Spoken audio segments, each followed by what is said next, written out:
IT శాఖ మంత్రి గారు మాట్లాడారు. ఏమని మాట్లాడారు?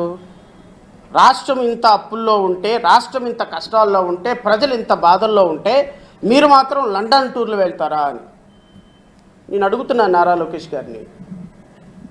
యుగళం అనేటువంటి ఒక వాకింగ్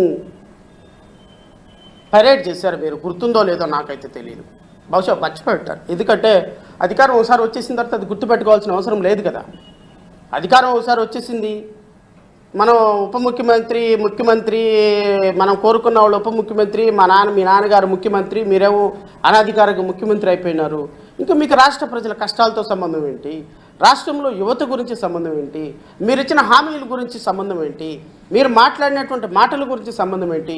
మీరు చేసిన వాగ్దానాల గురించి ఆలోచించాల్సిన అవసరమేముంది? రాష్ట్ర ప్రజల భవిష్యత్తు అవసరమేముంది? రాష్ట్ర ప్రగతి అవసరమేముంది? రాష్ట్రంలో ప్రజలు కష్టాలు అవసరమేముంది? రాష్ట్రంలో అమరావతికి నిధులు వస్తే ఎంత, రాకపోతే ఎంత? రాష్ట్రంలో ప్రజలకు ఉద్యోగాలు వస్తే ఎంత, రాకపోతే ఎంత? ఉపాధ్యాయులకి, ఉద్యోగస్తులకి డిఏ వస్తే ఎంత, రాకపోతే ఎంత?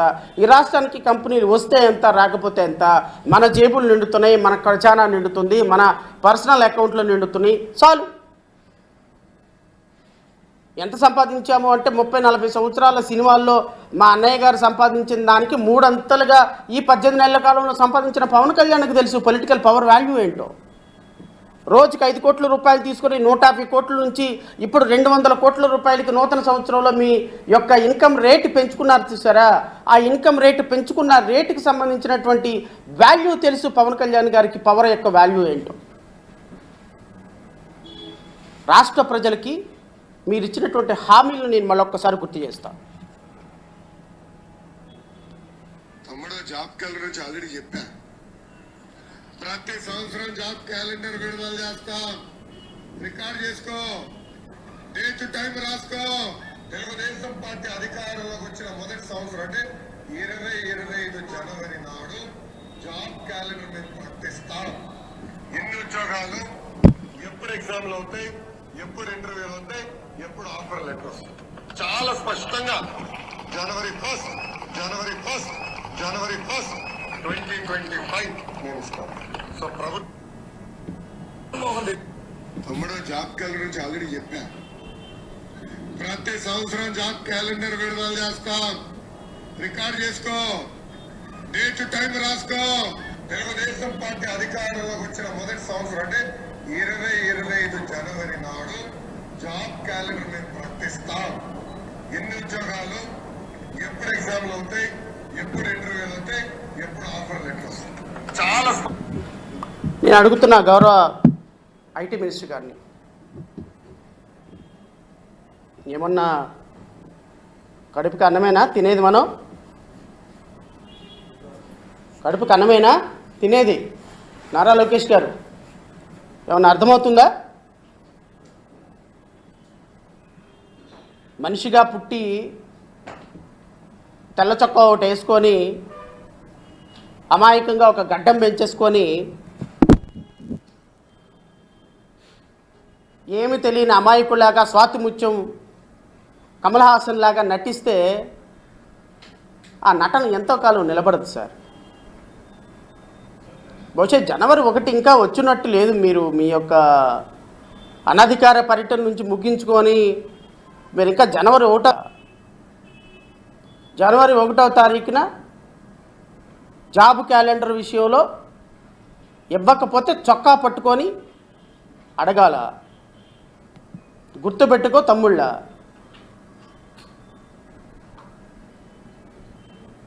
ఏమైనా స్పృహ ఉందా మీకు?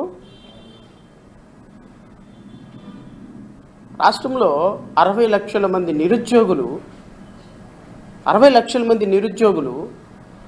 ఎప్పుడు ఉద్యోగాలు వస్తాయా, ఎట్లాగ ఉద్యోగాలు? 3,76,000 బ్యాక్లాగ్ ఉద్యోగాలు సార్. ఓన్లీ ఎస్సీ ఎస్టీలకు సంబంధించినటువంటి 3,76,000 బ్యాక్లాగ్ ఉద్యోగాలు. ఈరోజు ఎస్సీ ఎస్టీలు ఉద్యోగాలు లేక అలమటిస్తుంటే జాబ్ క్యాలెండర్ వేయరా? రమారామి 12 లక్షల ప్రభుత్వ ఉద్యోగాలు. ఈరోజు కేవలం మీరు ప్రభుత్వ ఉద్యోగాలు అంటే మీరందరూ అనుకుంటారు, రాష్ట్ర ప్రజలందరూ అనుకుంటారు, ఒక డిపార్ట్మెంట్లో ఒక జూనియర్ అసిస్టెంటు ఒక సీనియర్ అసిస్టెంటు, ఒక సూపరింటెండెంటు ఒక డిపార్ట్మెంట్లో ఖాళీ అయితే, ఒక డిపార్ట్మెంట్లో ఒక R&B డిపార్ట్మెంట్లో ఒక 20 ఉద్యోగాలు 20 మంది రిటైర్డ్ అయిపోయి, లేకపోతే కొంతమంది చనిపోతారు ఒక 30 ఖాళీలో 40 ఖాళీలో ఒక డిపార్ట్మెంట్లో ఒక బ్రాంచ్లో ఖాళీ అయితే, ఆ ప్రభుత్వ ఉద్యోగాలని ప్రభుత్వ ఉద్యోగులుగా రెగ్యులర్ బేసిస్లో నియమించాల్సినటువంటి వీళ్ళు, ఇదిగో ఈ దుర్మార్గులందరూ కూడా పాలకులందరూ వచ్చి ఈరోజు ఆ 30 ప్రభుత్వ ఉద్యోగాలని కాంట్రాక్ట్ అవుట్సోర్సింగ్ బేసిస్తో నియమించడం, ఇదిగో ఈ చంద్రబాబు నాయుడు దుర్మార్గం నుంచే స్టార్ట్ అయింది. ఈ దుర్మార్గుడే ఆద్యుడు దానికి.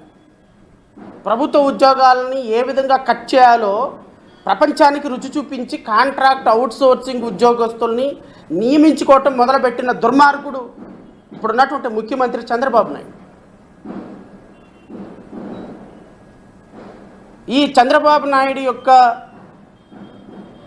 ఆలోచనతో పుట్టినటువంటి ఈ కాంట్రాక్ట్ అవుట్సోర్సింగ్ ఉద్యోగస్తులు ఈరోజు రాష్ట్ర వ్యాప్తంగా 12 లక్షల మంది they are supposed to be regularised. అవన్నీ కూడా ప్రభుత్వ ఉద్యోగాలే. అసలు కాంట్రాక్ట్ బేసిస్ తోటి ఉద్యోగాలు చేయటం ఏంటండి? ఎక్కడుంది అసలు ఆ పదం? ఒక వ్యక్తికి ఒక రెగ్యులర్ ఎంప్లాయ్మెంట్ కల్పించాల్సినటువంటి బాధ్యత ప్రభుత్వాన్ని.